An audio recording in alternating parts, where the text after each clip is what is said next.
Hi there, I am Annelise Jager. I specialize in personal development and I do training, public speaking and personal coaching where I focus on emotional intelligence, leadership skills and self-mastery. You can find out more about my programs and what I have to offer at annelisejager.com. And my Facebook pages are Annelise Jager, Living a Life That Matters, and Charity Support Services, as I do a lot of work in this field. Thank you for joining me in this online chat. I'm going to talk to you about worrying. Are you a worry warrior? Are you anxious about where you find yourself at this point in time?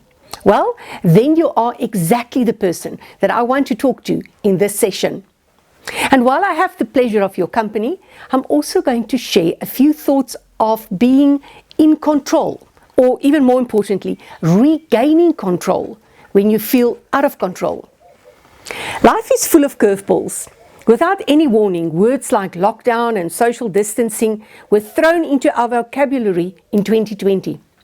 Freedom is one of our most basic human needs, and losing it during lockdown had a massive impact on many people. Suddenly, we had to adhere with rules and regulations that we never in our wildest dreams thought could ever happen.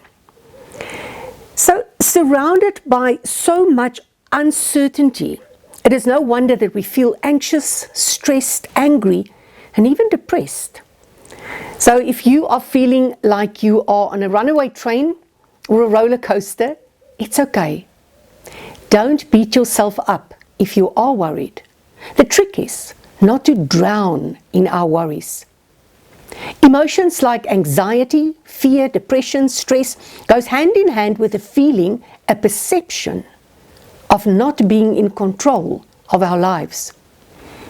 You see, a thought pops into our mind of something that we are worried about. This then escalates into an entire storyline where we play out hypothetical scenarios in our mind, asking ourselves, what if? Daai sê nou maar net wat jy in die nag lê en wonder.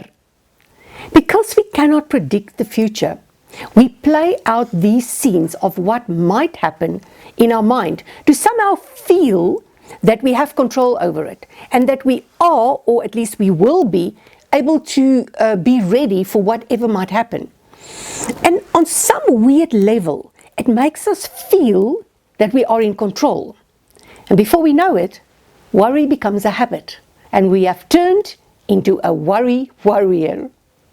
You see, we feel good about ourselves when we feel that we are in control of our lives. This feeling of being in control contributes significantly to our inner peace and harmony. So, think about this question for a minute. Do you feel in control of your life at this moment? And if not, how do you regain control? Well, here is something that I need you to write down. You regain control by making an intentional decision to only focus on the things that you can control. I'm going to repeat it because I really want you to get this. You regain control by making an intentional decision to only focus on things that you can control. You see, it is normal to worry about problems and the unknown challenges that you might be in. But there is a difference between productive versus unproductive worry. Productive worry is when you identify a problem and you work constructively to solve it. Unproductive worry is to worry as a way of coping with problems that you cannot change. Let me explain. Looking at this picture, I see myself standing in the middle of two circles. I call them my circles of control. The outer circle is for things that I have no control over.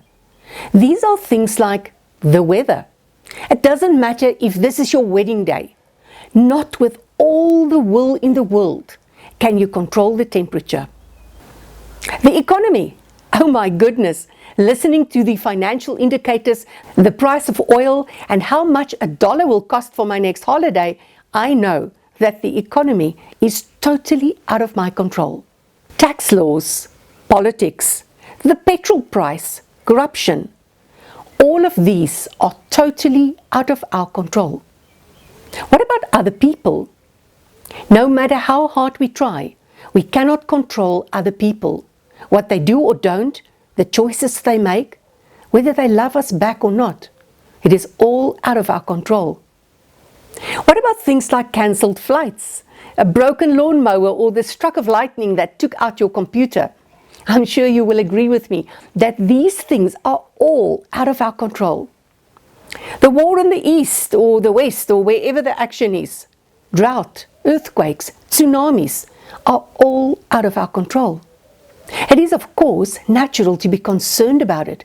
You may remember it in prayer or support it financially, but it does not take away from the fact that we can do absolutely nothing to prevent these things from happening. What about death? We can control our actions to live a healthy life and to not make stupid decisions. But if we could control death, our loved ones would still be with us. What about COVID-19? Well, like with death, we can do a lot of stuff to stay safe, but the virus is out of control. Believe me, if we could control it, life would look entirely different. What about your past? Things that happened 20 minutes or 20 years ago. I'm sorry, but like my good friend Marty always says, it is what it is. Our past is in the circle of stuff that we do not have any control over. I'm sure that if we could control it and could change things that we did or say, we would all do so, but we can't. It is what it is. You can add a lot of things to this circle, but I'm sure you get my point. So let's look at the inner circle. The inner circle is filled with things that I have full control over. These are things like my thoughts. I can choose what I think. You could think about lockdown as quarantine, or you could think about it as a retreat. It's your choice. I can control the words that I speak. We all know that life and death are in our words, and we can choose to either speak life or to speak death. I control my actions, the effort that I put into every day. I control how I use the time available to me. It is so easy to say, I do not have time, but this is simply not true. If you're still alive, you still have time.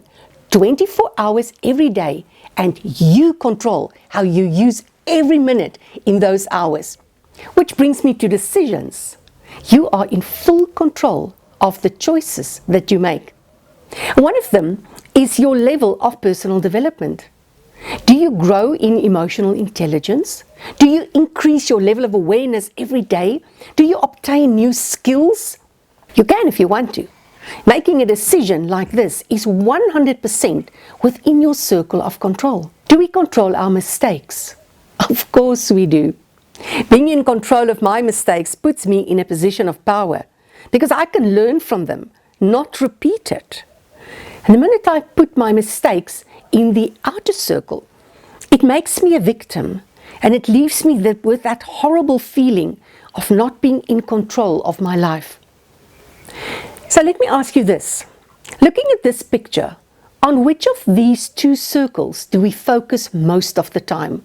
What do we so often talk about, stress about, worry about? The inner circle or the outer circle? What do you mostly discuss with your colleagues and friends?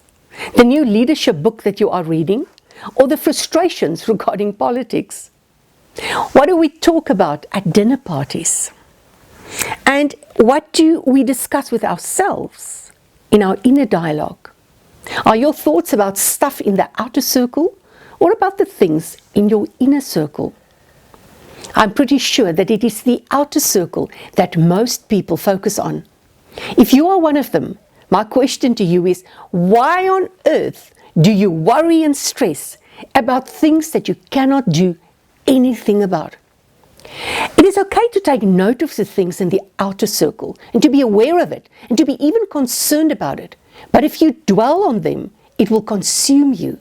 You will drown in it. And most of all, it will leave you feeling powerless. What value does it add to your life to spend all your time, energy and thoughts on the economy, on politics, corruption, and the weather. How often do we allow things in the outer circle to steal our joy when we choose to focus on it? You might say, well, I did not choose to focus on it. And my response would be, if you do not intentionally choose to focus on the things within your circle of control, then you have by default made the choice to focus on things that are out of your control. It could only be one of them. What have you chosen to focus on? What do you fill your days with? What do you feed your energy on? What do you choose to think about? It is a vital decision, because when our attention is on things that are out of our control, we become the victim of these things, and we feel paralyzed. When you dwell on topics that are out of your control, you often start to spiral. Your mind turns away, your mind runs away with the worst case scenario, and it makes you feel even more anxious and even more worried. Well, here's some good news. 90% of the stuff that we worry about never happens anyway. I love this picture. Things I worry about versus things that might happen versus things that do happen. Can you think back in your life to a time when you were so anxious about something, and all the nights and days that you spent worrying about it, and in the end, it was all for nothing? The what if that you were so concerned about never became a reality. You've probably heard about meditating, right? Meditate is, amongst a lot of other things, when you focus your mind on something specific. You become still and you contemplate something. So often when I introduce the practice of meditating and mindfulness in my training groups, people tell me that they do not have the time to do it. Okay, point taken. But you do have the time to worry. Because you see, worry actually means that you are meditating on something negative. What an absolute waste of energy when we do this. I've met a lot of people who would say to me during a training or a coaching session, I worry about stuff all the time. That's just who I am. My response to this is, were you born like this? Definitely not. It is a label that you gave yourself. It's like a pin on your jacket, a border around your neck saying, I am a person that worry, and proudly announcing this identity that you chose for yourself to the entire world out there. How about if we instead choose to only focus on things that are within our circle of control, like to take action on getting fit or eating healthy, rather than grappling about what other people do or say about us? Every morning, you can choose between, on the one side, having a clear to-do list of how you're going to spend your time today. Or, on the other side, you can phone a friend and complain about all your difficulties. The first step to solving almost any challenge is by asking yourself, what can I control?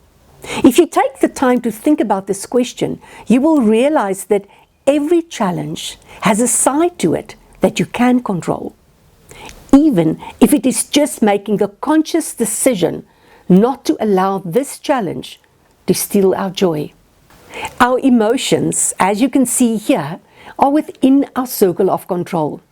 But here's the important part. Your emotions are simply a reaction to whatever you are thinking. Think about feelings as a barometer of what you think.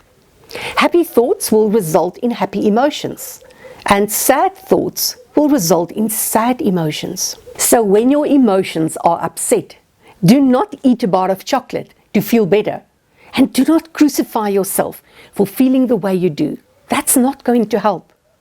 Rather ask yourself, what do I think about that makes me feel like this? What are my thoughts focused on? Things within or things that are without my circle of control? Getting the answer to these two questions will explain your emotions. We get anxious because we have the ability to visualize the future.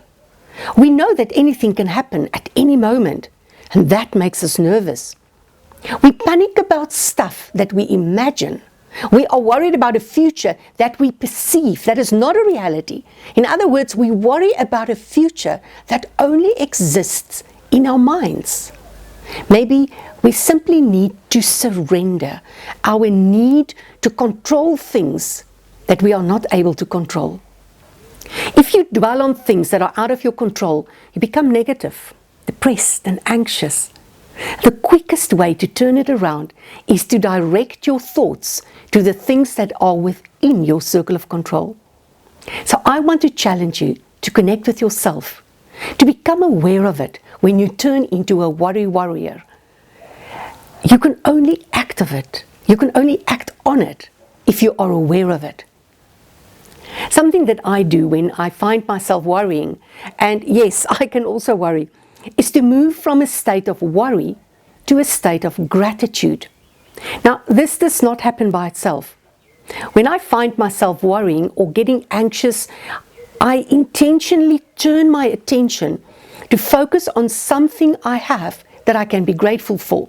It can be anything that comes up in your mind. Try it, and you will feel the effect of it immediately. You are of no use to anybody, not even yourself, if you are a worry warrior. So get out of that mode. In helping you to do so, I have decided to make my inspirational audio clips available free of charge. If you would like to receive a WhatsApp every Friday with a 1-minute inspirational audio clip, simply send a WhatsApp with your name and email to the following number: 073 245 6436. I also have this available in 2 beautiful ebooks, and to get hold of them, you just go to this link. So get it for yourself, spoil a friend, or even better, do both. That's all from me. If you are a worry warrior, I trust that you found value in my chat to you. Whatever the challenge is that you are facing at the moment, hang in there, because nothing lasts forever. This too shall pass. You can connect with me via my website, annelisejager.com, or via email at info@annelise.co.za.